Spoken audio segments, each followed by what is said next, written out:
दोस्तों नमस्कार, Praveen GS world में आपका फिर स्वागत है।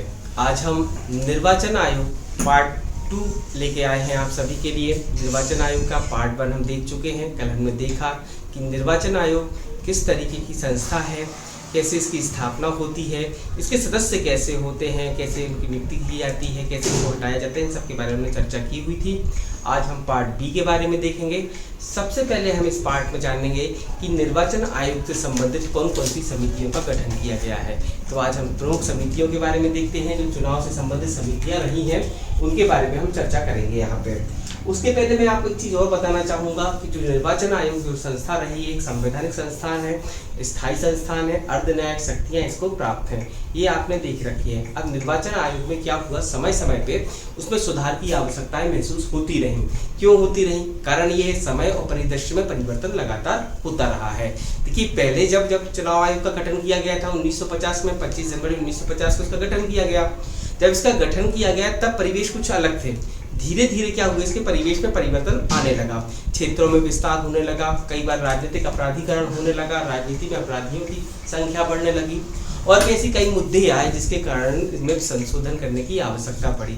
क्योंकि ये बहुत बड़े लेवल पर, इतने बड़े लेवल पर विधानसभा और आम चुनाव कराने हैं, विभिन्न राज्यों में विधानसभा के चुनाव हैं, संसद के चुनाव का आयोजन कराना है, तो इतने बड़े चुनाव का आयोजन कराना है, तो उसमें सुधार के लिए विभिन्न समय पर विभिन्न कमेटियों के माध्यम से उनके विचार मांगे गए और ये सारे विचार जो रहे थे एक अनुशंसा के रूप में थे। इसको लागू करना नहीं लागू करना ये सरकार के हाथ में रहा है। तो चलिए आज हम देखते हैं। सबसे पहले कमेटियों की चर्चा कर लेते हैं कि कौन कौन सी कमेटियां बनी हैं। जैसे कि आप सभी लोग जानते हैं कि सबसे पहले के संथानम समिति बनी हुई थी। सबसे पहले कौन सी समिति बनी थी? के संथानम समिति का निर्माण किया गया था। ये चुनाव से संबंधित समिति थी, के संथानम समिति। यहाँ हम सारी समितियां लिखते जाते हैं और इनके वर्ष लिखते जाते हैं और इन्होंने क्या काम किया उसके बारे में हम चर्चा करते रहेंगे। के संथानम समिति का गठन किया गया था सबसे पहले 1962 में। कब किया गया? 1962 में के संथानम समिति का गठन किया गया। इसने ये कहा कि देखिए, चुनाव में जो प्रत्याशी खड़े होते हैं, प्रत्याशी कहा जाए या उम्मीदवार कहा जाए, और एक प्रतिनिधि, ये इन शब्दों में थोड़ा सा अंतर होता है, आप इनको समझ लें पहले तो। एक उम्मीदवार वो है जो चुनाव लड़ना चाहता है, प्रत्याशी वो है जो चुनाव लड़ना चाहता है। तो शब्द प्रत्याशी और उम्मीदवार के रूप में उपयोग किया जाता है। प्रतिनिधि वो हो जाता है जब आप उसको चयनित कर देते हो, वोट देते हो, जिता देते हो और वो सदन में जाके बैठ जाता है। जब वो सदन का सदस्य बन जाएगा तो वो आपका प्रतिनिधि कहलाएगा, और जब वो विधानसभा में बैठेगा तो विधानमंडल का सदस्य कहलाएगा, और जब वो राज्यसभा या लोकसभा में जाके बैठेगा तो वह संसद का सदस्य कहलाएगा। ये बात हो जाती है। तो इन्होंने कहना ये था, के संथानम साहब का कहना ये था कि आप क्या करिए, जो सदस्य हैं, जो उम्मीदवार हैं, जो प्रत्याशी हैं, जो चुनाव लड़ना चाहते हैं, उनके लिए एक न्यूनतम शैक्षणिक योग्यता का मापदंड निर्धारित कर दीजिए। क्या कर दीजिए? न्यूनतम शैक्षणिक मापदंड निर्धारित कर दीजिए। न्यूनतम शैक्षणिक मापदंड निर्धारित कर दीजिए।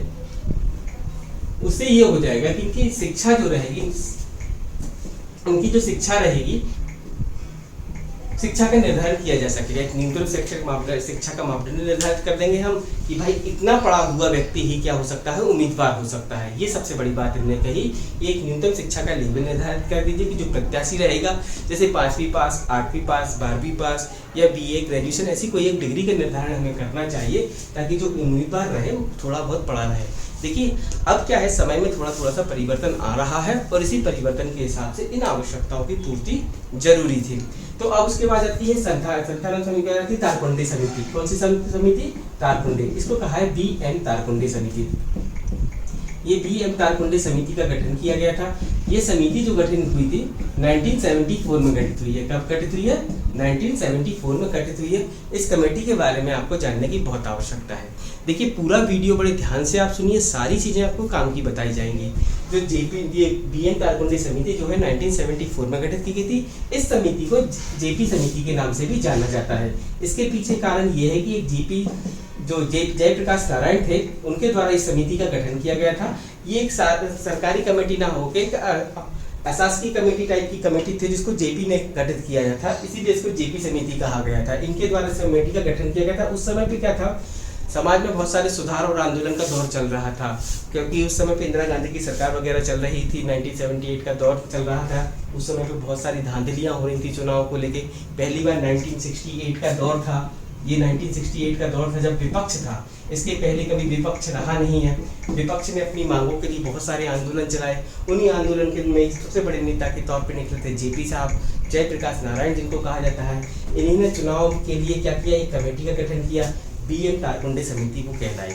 और बीएम तारकुंडे समिति का कहना यह था कि जो लोग वोट दे रहे हैं उनकी वोट की उम्र सीमा निर्धारित कर दी जाए और वो 21 वर्ष से लेके कितनी कर दी जाए, 18 वर्ष कर दी जाए। तो जो वयस्क मताधिकार के आधार पे क्या किया जाए, वोट देने का प्रावधान किया जाए कि जो भी व्यक्ति 18 वर्ष का उम्र का हो जाता है उसको वोट देने का अवसर मिले। पहले ये उम्र क्या थी, मूल संविधान में 21 वर्ष थी। 19 में संशोधन कराने के लिए इसको 18 वर्ष कह दिया। ये किसकी सिफारिश थी, बीएम तारकुंडे साहब की सिफारिश थी। फिर इसके बाद सिफारिश के बाद आती है श्यामलाल सत्तर समिति। ये श्यामलाल साहब है और इन श्यामलाल साहब ने इसमें थोड़ा सा संशोधन करा दिया। इसमें संशोधन ये करा दिया श्यामलाल साहब ने कि इनने कहा आप वयस्क मताधिकार के आधार पे तो वोट कर ही रहे हैं, लेकिन इन वयस्कों को पहचाना कैसे जाएगा, इनको पहचाना कैसे जाएगा, तो इनके लिए एक पहचान पत्र जारी करा दिया जाए। ये श्यामलाल सत्तर समिति 1981 में गठित होती है। 1981 में श्यामलाल सत्तर समिति गठित होती है और श्यामलाल सत्तर समिति का कहना ये था कि जो इनके मताधिकार दे रहे हैं आप 18 वर्ष से अधिक के मताधिकार जो मत देने आएंगे लोग, इनकी पहचान हम कैसे करेंगे, तो इनके लिए एक पहचान पत्र जारी किया जाए। किसका कहना था ये, श्यामलाल सत्तर का, कि आप क्या करिए, पहचान पत्र जारी करिए। क्लियर है, क्योंकि जो 18 वर्ष अधिक की उम्र के हो गए हैं वोट देंगे तो भाई हम पहचाने कैसे, हमें पहचानना भी है। आप वोट देने कोई भी थोड़ा चला जाएगा, एक व्यक्ति गया फिर चला गया फिर चला गया, ऐसे राउंड रोबिन चलता रहेगा बार बार। तो उसको खत्म करने के लिए इन्होंने कहा दिया एक पहचान पत्र जारी किया जाए। ठीक है, ये हो गया किसने, श्यामलाल सत्तर साहब ने कह दिया। इसके बाद आ जाते हैं यहाँ पे 1990 में एक समिति का और गठन किया जाता है, दिनेश गोस्वामी समिति का नाम होता है उनका।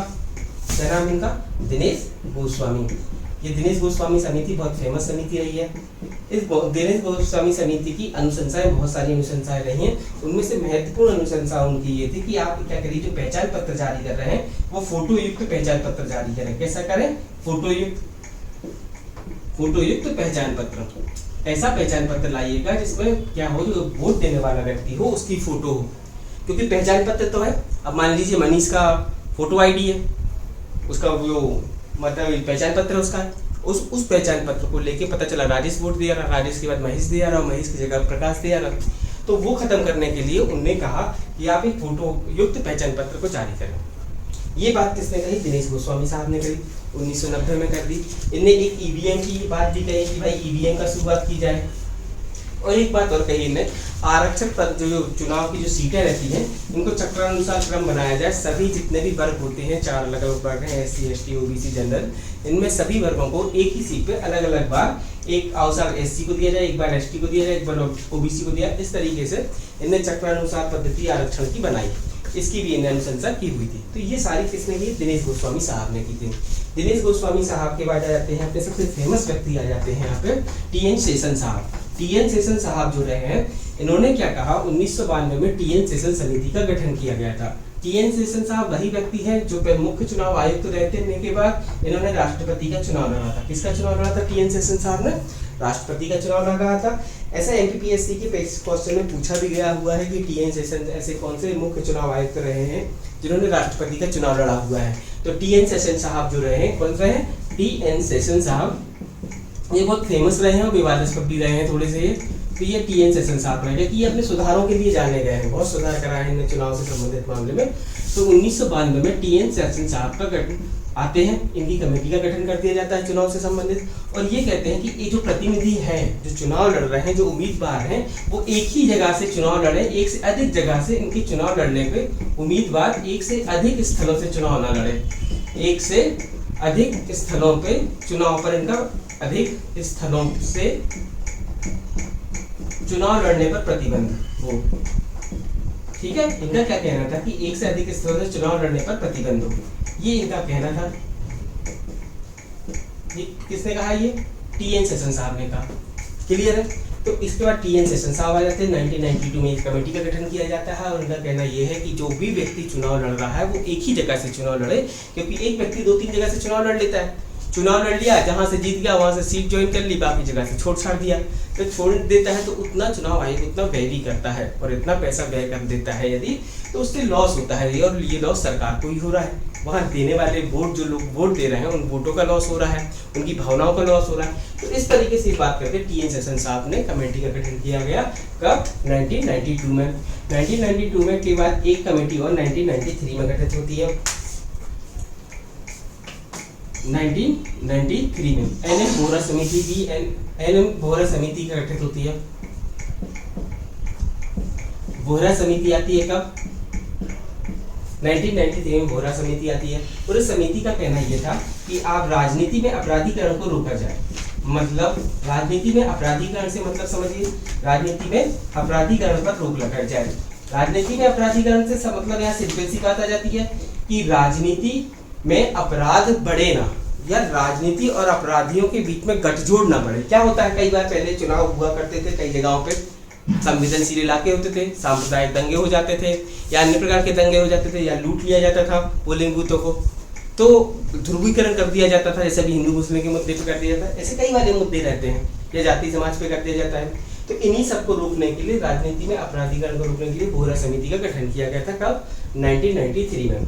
फिर इसके बाद 1998 का समय आता है। कब आता है? 1998 का समय आता है।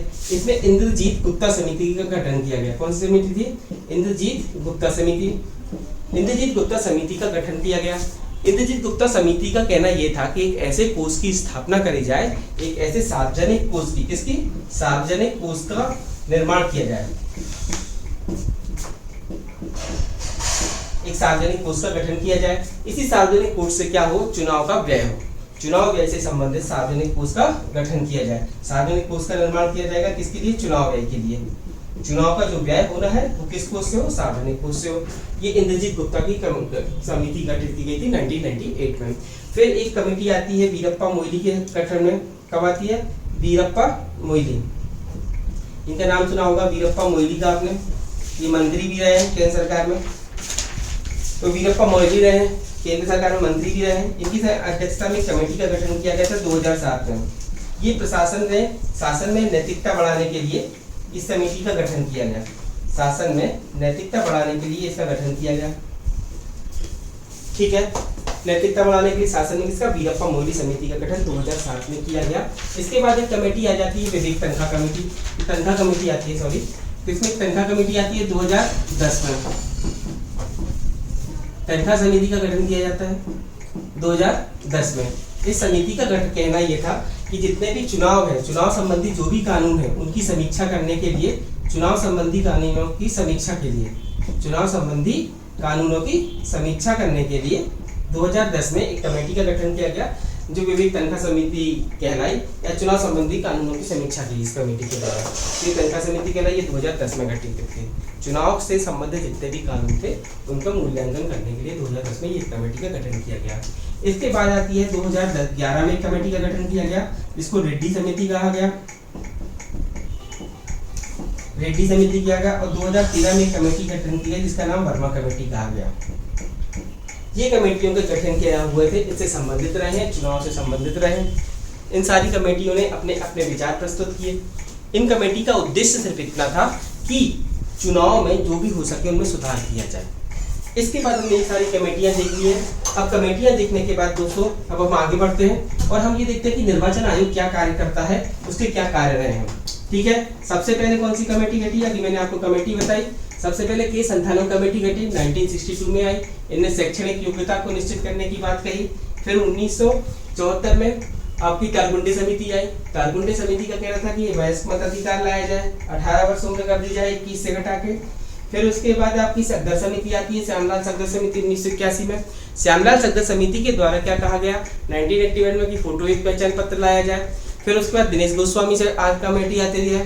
दिनेश गोस्वामी समिति ने ईवीएम लेके आया, फोटोयुक्त पहचान पत्र लेके आया, ये लेके आया दिनेश गोस्वामी समिति। सगदर समिति आपकी पहचान पत्र बस लेके आई।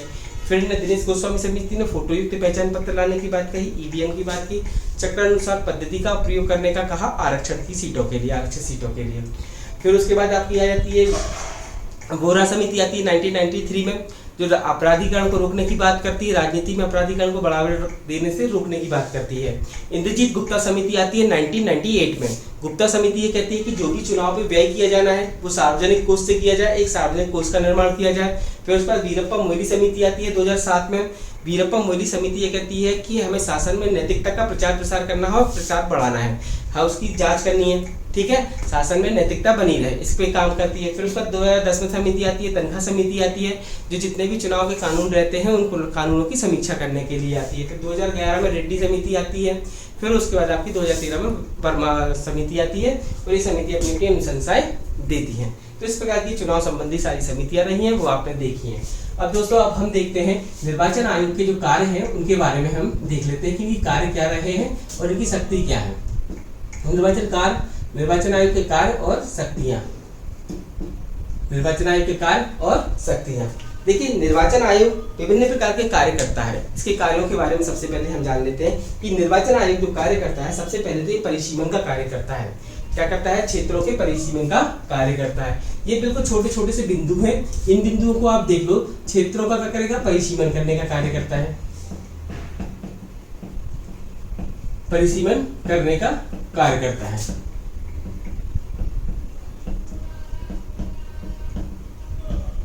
कैसे करेगा? निर्वाचन क्षेत्रों का परिसीमन करने का कार्य करेगा। निर्वाचन क्षेत्रों का परिसीमन, ये परिसीमन का मतलब समझ जाइए, परि और सीमन, यहाँ पे परिधि हो गई और सीमन मतलब क्षेत्र हो जाएगा। ये एक क्षेत्र का निर्धारण करेगा, जो लोकसभा और विधानसभा, किसके क्षेत्र? लोकसभा और विधानसभा के क्षेत्र जो हैं, इन क्षेत्रों का निर्धारण करेगा। इन नए क्षेत्रों का गठन करता है, पुराने क्षेत्रों का समायोजन करता है और फिर इनको हटाता है। मतलब नए क्षेत्र बनाएगा, पुराने क्षेत्रों को मिला के, ये मान लीजिए 3 क्षेत्र है, यहाँ पे ये क्षेत्र है, एरिया है, इसमें एक क्षेत्र है, एक एरिया ये है, एक एरिया ये है, ऐसे एरिया में इनको बांट देता है, ठीक है, और इनके बीच में कोई नया एरिया बना दे। तो ये सीटों का निर्धारण कर रहा है, ये एरिया का निर्धारण करने के बाद ये सीटें बनाता है कि विधानसभा लोकसभा की कितनी सीटें इसमें होंगी। ये परिसीमन आयोग का कार्य है, ठीक है। परिसीमन आयोग के बारे में ये बताया गया है हमारे अनुच्छेद 1982, हमारे अनुच्छेद 82 में, भारतीय संविधान के अनुच्छेद 82 के तहत परिसीमन आयोग का गठन किया जाता है।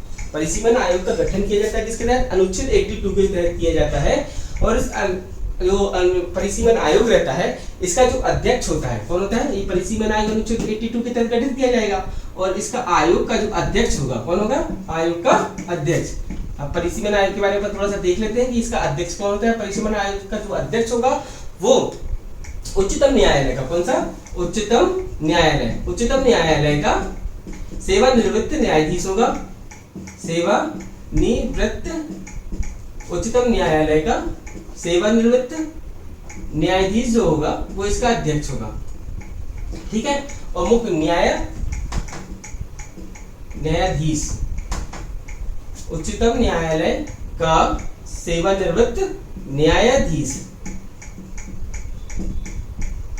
उच्चतम न्यायालय का जो सेवानिवृत्त न्यायाधीश रहेगा वो इस आयोग का अध्यक्ष होता है। और जो आपका जो निर्वाचन आयोग है, निर्वाचन आयोग का अध्यक्ष जो होता है, पदेन अध्यक्ष जो होगा वो इसका सदस्य कहलाता है। कौन होता है? जो इसका पदेन अध्यक्ष होता है वो इसका सदस्य होगा। इसका परिसीमन आयोग का अपना परिसीमन आयोग अपने अभी तक 4 बार गठित हुए हैं। कब हुए? 1952 में, 1963 में, 1973 में और 2002 में।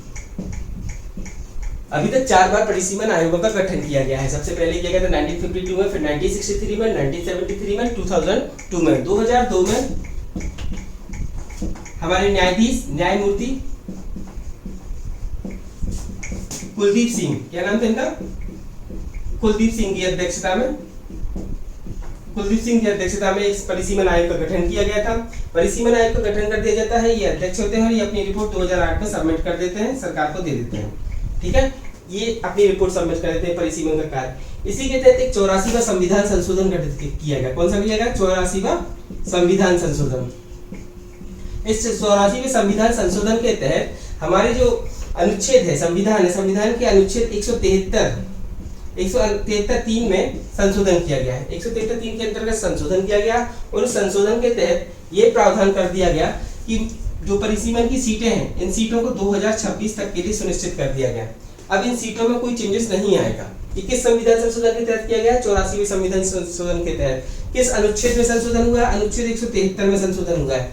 इसके तहत सीटें कब तक की कर दी गई हैं? 2026 तक की ये सीटों को निर्धारित कर दिया गया है कि अब ये सीटें फिक्स रहेंगी। इसके बाद होने वाली पहली जनगणना, मतलब 2026 के बाद जब पहली जनगणना होगी, उस जनगणना के आधार पे ही अब सीटों का फिर से दोबारा से परिसीमन किया जाएगा। क्लियर है? तो ये हर साल 10 वर्ष के अंतराल में इसका परिसीमन आयोग का गठन किया गया था। ठीक है, 10 वर्ष का अंतराल रखा गया था परिसीमन आयोग में, और फिर उसके बाद ये 2026 तक के लिए सीटें निर्धारित कर दी गई। 84वां संविधान संशोधन था 2002 में न्यायमूर्ति कुलदीप सिंह की अध्यक्षता में किया गया था। ये सारे क्षेत्रों के परिसीमन करने का कार्य कौन करता है? ये निर्वाचन आयोग करता है। और ये गठित कौन करता है? निर्वाचन आयोग ही करता है। और निर्वाचन आयोग का जो अध्यक्ष होता है वो इसका पदेन सदस्य होता है। ये सारी चीज अपनी क्या हो गई? क्लियर हो जाती है। ठीक है, इसके बाद ये क्या करता है? निर्वाचक नामावली को तैयार कराना। हमने इसके अंदर आपको परिसीमन आयोग के बारे में बता दिया है। अब परिसीमन आयोग के गठन के बाद हम देखते हैं कि निर्वाचन आयोग और अन्य क्या कार्य करता है। देखिए, कार्य के अंतर्गत जितने भी कार्य करता है निर्वाचन आयोग, उसमें अन्य बिंदु जो भी आएंगे उन पे भी हम चर्चा करते रहेंगे, ताकि आपको पता रहे कि ये क्या क्या कार्य करता है। निर्वाचन आयोग इसके बाद क्या करता है कि निर्वाचन क्षेत्र में परिसीमन का कार्य करा दिया, फिर निर्वाचक नामावली का तैयार कराना, निर्वाचन नामावली को तैयार कराना। किसको तैयार करना? निर्वाचन नामावली तैयार कराना। इसमें मतदाताओं को नामों को ऐड करता है, हटाता है, हर बार चुनाव के समय हटाना और जोड़ने का कार्य करता है। ठीक है, इसके बाद क्या करता है? जितने भी राजनीतिक दल हैं, राजनीतिक दलों को मान्यता देना, राजनीतिक दलों को मान्यता देना। किसको मान्यता देगा? ये राजनीतिक दलों को मान्यता देगा। ठीक है, उनको चुनाव चिन्ह आवंटित करना। क्या करना? चुनाव चिन्ह आवंटित करना। किसको क्या करना? चुनाव चिन्ह आवंटित करना। ये किसका कार्य है? चुनाव चिन्ह आवंटित करना। ये निर्वाचन आयोग का कार्य है। राजनीतिक दलों को मान्यता प्रदान करना। वर्तमान में देखिए राजनीतिक दलों की अपन जानते हैं, वर्तमान में राजनीतिक दल कितने भागों में बटे हुए हैं? 3 भागों में बटे हुए हैं। ऐसे राजनीतिक दल जो राष्ट्रीय स्तर के हैं तो राष्ट्रीय राजनीतिक दल कहा जाता है। कैसे कहा जाता है? राष्ट्रीय राजनीतिक दल कहा जाता है। फिर दूसरे कैसे होते हैं? क्षेत्रीय राजनीतिक दल हो जाते हैं। कैसे हो जाते हैं? क्षेत्रीय राजनीतिक दल हो जाते हैं। और कई ऐसे हैं जो गैर मान्यता प्राप्त है। कैसे है? गैर मान्यता प्राप्त। ये गैर मान्यता प्राप्त दल है। अभी हाल ही में 23 मई 2022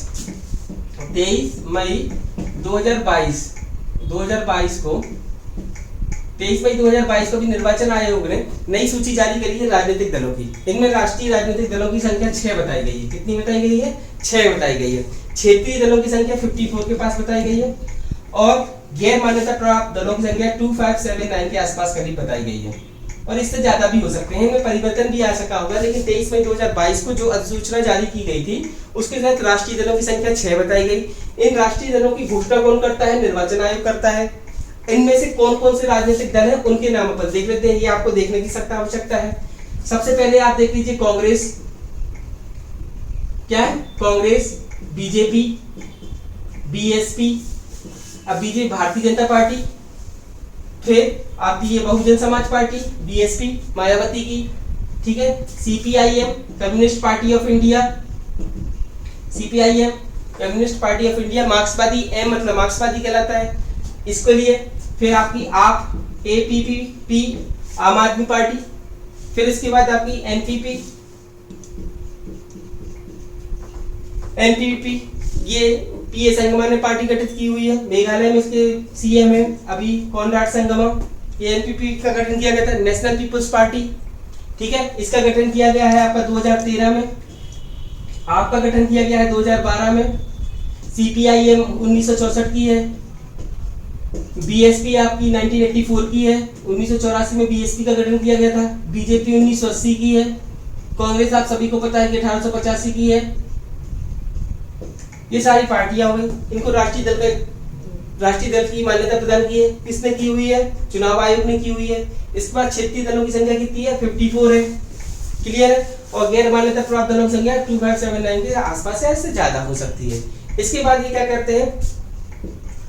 चुनाव आयोग का अन्य कार्य क्या है? ये आचार संहिता लागू करना। क्या करना? आचार संहिता बनाती है। आचार संहिता हमेशा चुनाव के पहले घोषणा कर दी जाती है इनकी। ठीक है, चुनाव को रद्द कराना,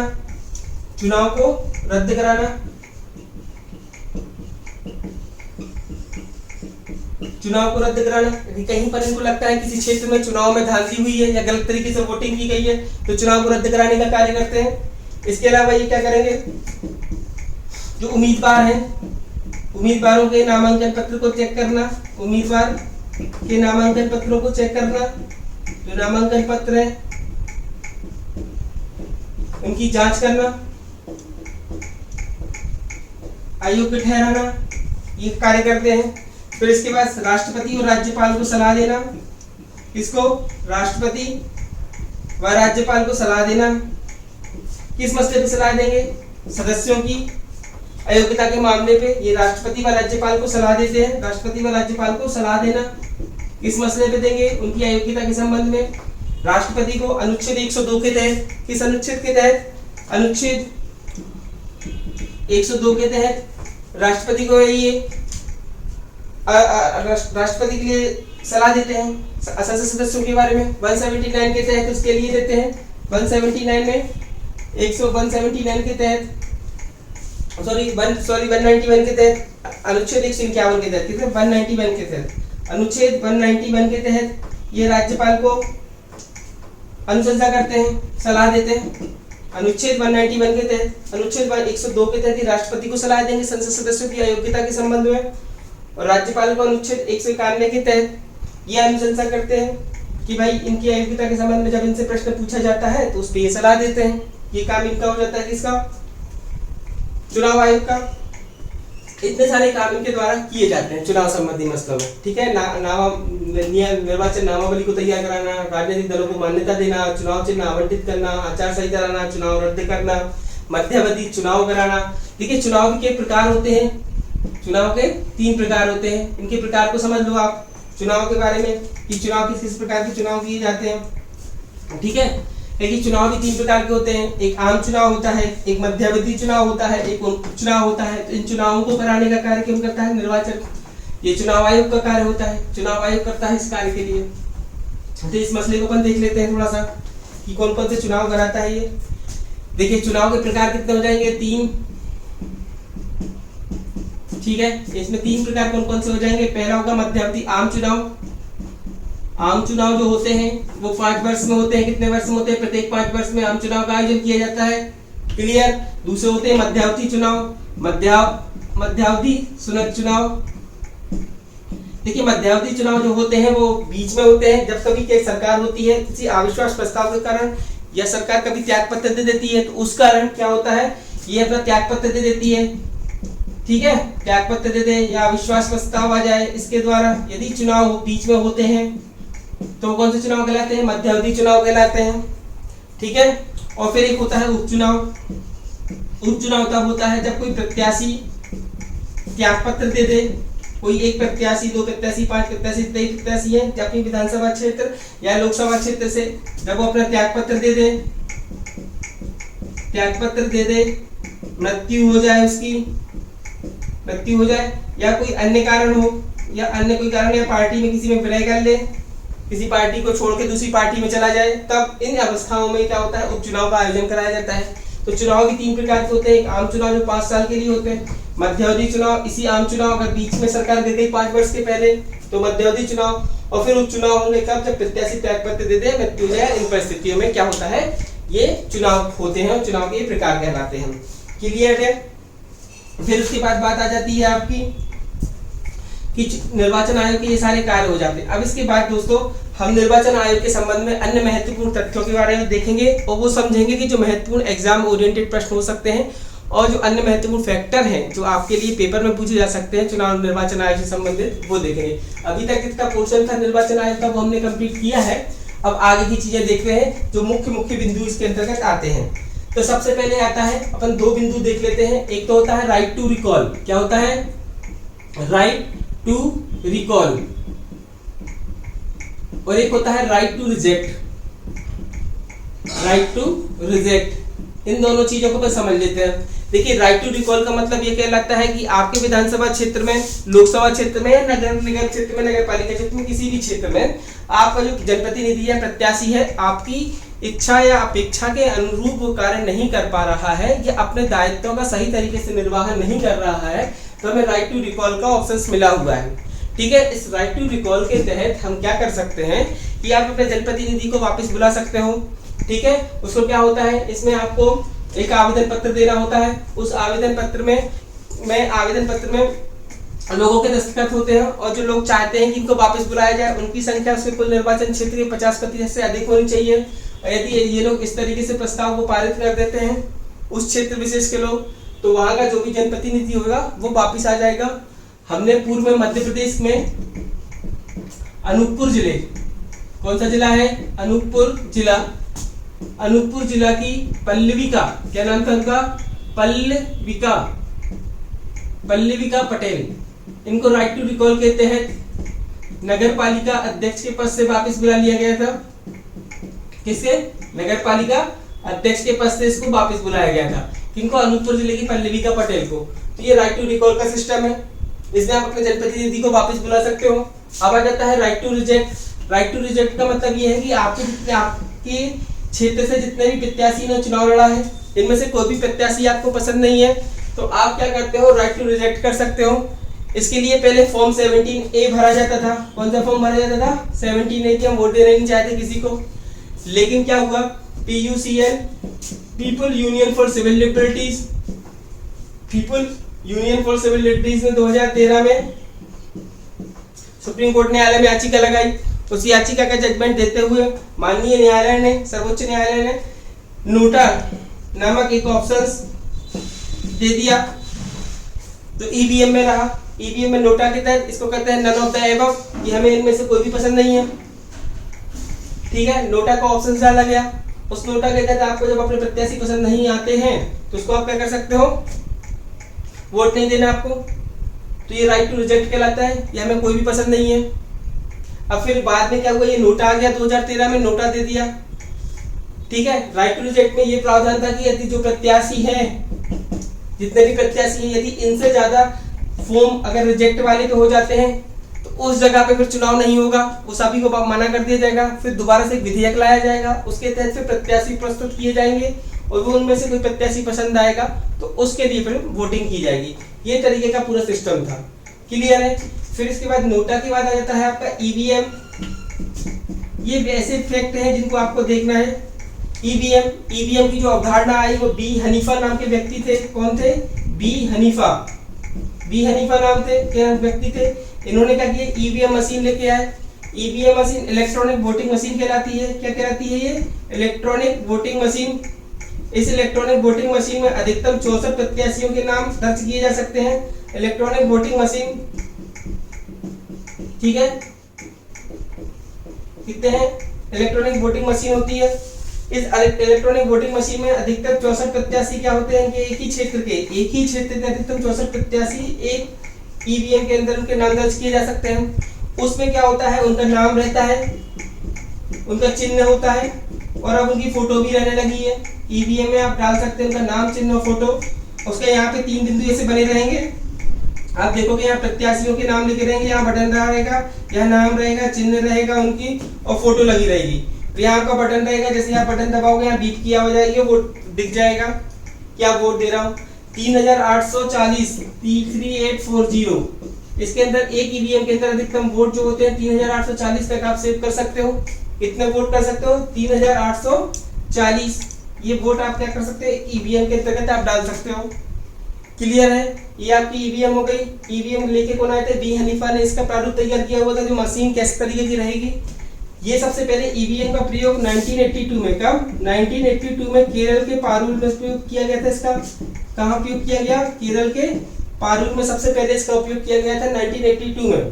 फिर इसके बाद 1998 में विधानसभा के चुनाव हुए। विधानसभा के चुनाव आपको पता ही है कि एमपी में, राजस्थान में ये साथ में चुनाव होते हैं, है ना, एमपी के, राजस्थान के और आपका दिल्ली का। मध्य प्रदेश, राजस्थान और दिल्ली, मध्य प्रदेश, राजस्थान, दिल्ली के विधानसभा क्षेत्र के जो चुनाव हुए, इन क्षेत्रों, कुछ क्षेत्रों में इसका प्रयोग किया गया। ठीक है, ईवीएम का। फिर 1999 में, कब, 1999 में संपूर्ण राज्य में, एक पूरे राज्य के रूप में 1999 में कहाँ पे, गोवा में ईवीएम का प्रयोग किया गया। कहाँ पे, गोवा में सबसे किया गया 1999 में पूरे राज्य के रूप में। फिर 2003 में कब 2003 में सभी विधानसभा क्षेत्रों में ईवीएम को लागू कर दिया गया कि ईवीएम से ही वोट होंगे। कब से? 2003 से सभी विधानसभा क्षेत्र। कितने विधानसभा क्षेत्र? सभी विधानसभा क्षेत्र, जितने भी विधानसभा क्षेत्र हैं सभी विधानसभा क्षेत्र में ईवीएम चालू कर दी 2003 से। 1999 से संपूर्ण गोवा राज्य में एक राज्य के रूप में गोवा में की गई, इसकी उपयोग किया गया इसका। 1998 में कहा विधानसभा में किया गया, लेकिन विधानसभा के कुछ ही विधानसभा क्षेत्रों में किया गया। वो कहा मध्य प्रदेश में, राजस्थान में और दिल्ली में। एक चेक करने का प्रारूप था कि भाई ईवीएम काम कैसे करेगी, फिर क्रमबद्ध तरीके से किया गया। और फिर 2004 में इसको आम चुनाव आप कहते हो। आम चुनाव का मतलब कहलाता है जिसमें आप प्रधानमंत्री को चुनते हो। इसके दिमाग में बिल्कुल सीधी सी डाल दो। आम चुनाव मतलब जिसमें आप प्रधानमंत्री को चुनते हो, संसद का चुनाव, लोकसभा का चुनाव। उस चुनाव में ईवीएम का प्रयोग 2004 में किया गया। ये अपडेशन आई। अब ईवीएम के साथ एक और आई, वीवीपैट का प्रयोग किया जाने लगा। किसका प्रयोग किया जाने लगा? वीवीपैट का, voter verifiable paper audit trail. क्या कहलाए? Voter verifiable paper audit trail. इसकी शुरुआत कब से हुई? 2013 से हुई। इसकी शुरुआत कब से हुई? 2013 से वीवीपैट की शुरुआत होने लगी। अब वीवीपैट क्या है? Voter verifiable paper audit trail. इसको मतदाता सत्यापित पेपर ऑडिट ट्रेल भी कहा जाता है। क्या कहा जाता है? VVPAT, voter verifiable. ऐसे देखो, voter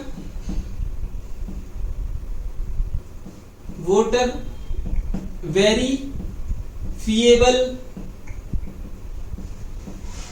paper audit trail, paper audit trail.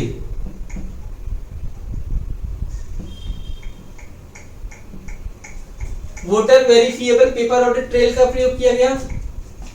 इसका फुल फॉर्म है ये वीवीपैट का, ठीक है, voter verifiable paper audit trail. और इसको हिंदी में कहते हैं मतदाता सत्यापित, मतदाता सत्यापित,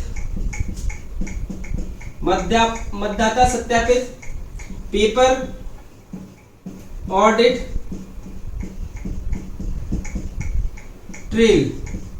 ठीक है, ये वीवीपैट की शुरुआत कब से हुई? 2013 से हुई। कब से हुई इसकी? 2013 से हुई। कहाँ पे हुई? नोकसेन। कहाँ पे?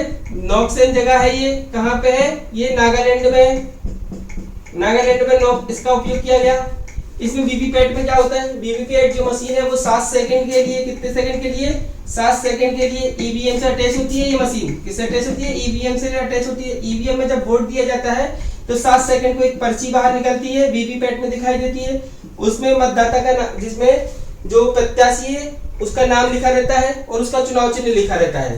क्या रहता है? चुनाव चिन्ह और नाम। जिस मतदाता को आप वोट दे रहे हो उसका चुनाव चिन्ह आएगा, उसका नाम लिखा आ जाएगा। ये किस में रहता है? वीवीपैट में रहता है। और 7 सेकंड के लिए पर्ची दिखाई देती है, फिर उसमें गिर जाती है। इससे मतदाता को ये पता चल जाता है कि मैंने वोट किसको दिया। जिसको दिया है उसी के पास वोट गया कि नहीं, ये चीज क्लियर हो जाती है वीवीपैट के माध्यम से। 2014 से ये पूरे देश भर में लागू है, इसका प्रयोग किया जाने लगा है। ये वीवीपैट हो जाता है आपका क्लियर। इसके बाद अपन देखते हैं right to reject, right to recall हो गया आपका, वीवीपैट हो गया, नोटा हो गया है आपका, सब ईवीएम हो गई है आपकी। अब इसके बाद रहते हैं कुछ और विशेष अधिनियम के बारे में अपन देख लेते हैं, जो कल मैं चर्चा करना आप लोगों से भूल गया था। देखिए, हमने देखा था 25 जनवरी को, किसको? 25 जनवरी को राष्ट्रीय मतदाता दिवस के रूप में जाना जाता है। किसके रूप में जाना जाता है? राष्ट्रीय मतदाता दिवस के रूप में जाना जाता है। ठीक है, फिर पहली बार जब चुनाव हुए थे तो वो कब हुए थे? अक्टूबर में हुए थे। कब हुए थे पहली बार चुनाव? जब पहली बार चुनाव हुए, निर्वाचन आयोग के गठन के बाद पहली बार चुनाव कब हुए? अक्टूबर 1951 में गठन हुए थे। ठीक है, श्याम नेगी नाम के व्यक्ति थे। कौन थे? श्याम नेगी। कहाँ के? हिमाचल प्रदेश के। कहाँ के? हिमाचल प्रदेश के, जिन्होंने पहला वोट दिया हुआ था। श्याम नेगी से व्यक्ति थे, हिमाचल प्रदेश के थे, प्रथम मतदाता थे ये। कौन थे? प्रथम मतदाता। अक्टूबर 1951 में पहली बार चुनाव हुआ था, चुनाव आयोग के अधीन होते हुए। श्याम नेगी हिमाचल प्रदेश के प्रथम मतदाता थे। फिर हमने एक कल आपको एक बिंदु बताया था कि सदस्यों की संख्या 3 कर दी गई थी। जो सदस्य होते हैं निर्वाचन आयोग में, उनके सदस्यों की, निर्वाचन आयोग में सदस्यों की संख्या, निर्वाचन आयोग में सदस्यों की संख्या ये 3 कर दी गई। देखिए मूल संविधान में निर्वाचन आयोगों की सदस्यों की संख्या जो थी वो पहले 1 थी। कितनी थी? 1 थी। फिर उसके बाद क्या होता है 1989 में, कब? 1989 में, 1989 में क्या होता है, इनकी सदस्यों की संख्या को 3 कर दिया जाता है। पहली बार सदस्यों की संख्या, जो निर्वाचन आयोग है पहले 1 सदस्यीय था मूल संविधान में, मूल संविधान के बाद फिर इसको बहुसदस्यीय बना दिया गया। बहुसदस्यीय कब बनाया गया? 1989 में। फिर 1990 में फिर इसको दोबारा से सरकार बदली, सरकार ने फिर उसको 1 सदस्यीय बना दिया। फिर उसके बाद आया 1993 के समय, फिर सरकार चेंज हुई, सरकार ने फिर इसको 3 सदस्यीय बहुसदस्यीय कर दिया। इस बहुसदस्यीय को देखें तो जब पहली बार बने होते तो सबसे पहले इसके निर्वाचन आयोग के जो अध्यक्ष थे वो कौन थे? सुकुमार सेन। कौन थे सबसे पहले? सुकुमार सेन थे, ठीक है, जो पहले अध्यक्ष रहे। फिर इसके बाद क्या हुआ, इसकी जो महिला अध्यक्ष रही हैं निर्वाचन आयोग की वो कौन थी? वी.एम. रमा देवी। वी.एम. रमा देवी जो थी इसकी पहली महिला थी। वर्तमान में कौन है अभी? राजीव कुमार है। वर्तमान में कौन है आपके? राजीव कुमार, जो 25वें नंबर के हैं। किस नंबर के हैं? निर्वाचन आयुक्त कौन से नंबर के? राजीव कुमार 25वें नंबर के हैं। अन्य 2 निर्वाचन आयुक्त हैं, एक तो अरुण गोयल है। कौन है? अरुण गोयल है। और एक है अनूप चंद्र पांडे। कौन है? अनूप चंद्र पांडे। अनूप चंद्र पांडे, अनूप चंद्र पांडे और अरुण गोयल। तो राजीव कुमार अभी कौन है आपके? वर्तमान में चुनाव आयुक्त है, मुख्य चुनाव आयुक्त है। अरुण कुमार गोयल और अनूप चंद्र पांडे अन्य चुनाव आयुक्त हैं। पहली महिला कौन रही है? वी.एम. रमा देवी रही है। और पहले कौन थे? सुकुमार सेन थे, ठीक है, प्रथम अध्यक्ष इसके रहे हैं। ये बात क्लियर हो गई। 1989 में पहली बार ये 3 सदस्यीय बना, 1990 में 1 सदस्यीय हुआ और 1993 में 3 सदस्यीय हुआ। ये सारे जो भी बिंदु बता रहे हैं हम आपको, ये अन्य तथ्य के अंतर्गत बता रहे हैं, जो अन्य तथ्य है इससे संबंधित, निर्वाचन आयोग से संबंधित, ठीक है। इसके अलावा देखिए जनप्रतिनिधि अधिनियम कानून लाया गया था। जनप्रतिनिधि अधिनियम आया, जनप्रतिनिधि अधिनियम 1951। कौन सा? जनप्रतिनिधि अधिनियम 1951। जनप्रतिनिधि अधिनियम 1951 के तहत प्रतिनिधियों के लिए कानून बनाए गए। किसके लिए? जनप्रतिनिधि अधिनियम। जनप्रतिनिधि अधिनियम 1951 के तहत, जनप्रतिनिधि अधिनियम के तहत दोस्तों क्या हुआ कि जो प्रतिनिधि है उनके लिए कानूनों की व्यवस्था कर दी गई, नियमावली बनाई गई, ठीक है, नियमावली बनाई गई। फिर इसी के तहत एक और आया था, अधिनियम आया था, चुनाव आयोग अधिनियम। चुनाव आयोग अधिनियम, ये आप लोग को इसलिए बता रहा हूं कि ये बिंदु काम में आएंगे आपके प्री में। चुनाव आयोग अधिनियम 1991 और इसका संशोधन किया गया था 1993 में। इसी के तहत क्या होता है, चुनाव आयोग अधिनियम के तहत ही राष्ट्रपति क्या होता है, सेवा शर्तों का निर्धारण करता है। जितने भी चुनाव आयुक्त हैं उनका निर्धारण कौन करेगा? कौन करेगा? इस चुनाव आयोग अधिनियम के तहत राष्ट्रपति करता है। उसमें स्पष्ट है कि संसद के द्वारा जो विधि बनाई जाएगी उसी विधि के अधीन रहते हुए राष्ट्रपति क्या करेगा? सेवा शर्तों का निर्धारण करेगा। तो संसद ने कौन सी विधि बनाई? चुनाव आयोग अधिनियम बनाया। इस अधिनियम के तहत ही सेवा शर्तों का निर्धारण उसकी किया जाता है। ये बात क्लियर हो गई आपको, ठीक है। फिर इसके बाद एक बिंदु और आ जाता है जो आप लोगों के लिए काम का है। ये सारे अधिनियम हो गए हैं यहाँ पे निर्वाचन आयोग से संबंधित, ठीक है। इनके तहत ये इनकी नियुक्ति की जाती है, परिवर्तन किया जाता है। सुप्रीम कोर्ट ने चेंजेस किया हुआ है, इसी चुनाव आयोग अधिनियम के तहत ही कमेटी वगैरह में चेंजेस हुए हैं। तो दोस्तों ये था हमारा सारा निर्वाचन आयोग और निर्वाचन आयोग से संबंधित तथ्य। अब इसके बारे में हम आपके लिए प्रीवियस ईयर्स में जो प्रश्न पूछे गए हैं उनके बारे में आपसे हम चर्चा करेंगे नेक्स्ट वीडियो में। और अगला आयोग हमारा रहेगा वो संघ लोक सेवा आयोग पर रहेगा, उस पर हम वीडियो बनाएंगे। आप लगातार प्रवीण जीएस वर्ल्ड से जुड़े रहिए। प्रवीण जीएस वर्ल्ड के लिए लाइक कीजिए, सब्सक्राइब कीजिए और शेयर करिए। और हमारे जो भी आयोग आपको जो पढ़ा रहे हैं, जो जानकारी दी जा रही है आपको, उसको सुनिएगा। पेपर से संबंधित सारी जानकारी है और उन्हीं तथ्यों को आपके साथ शेयर किया जाएगा जो आपसे पेपर में पूछे जाएंगे। धन्यवाद दोस्तों।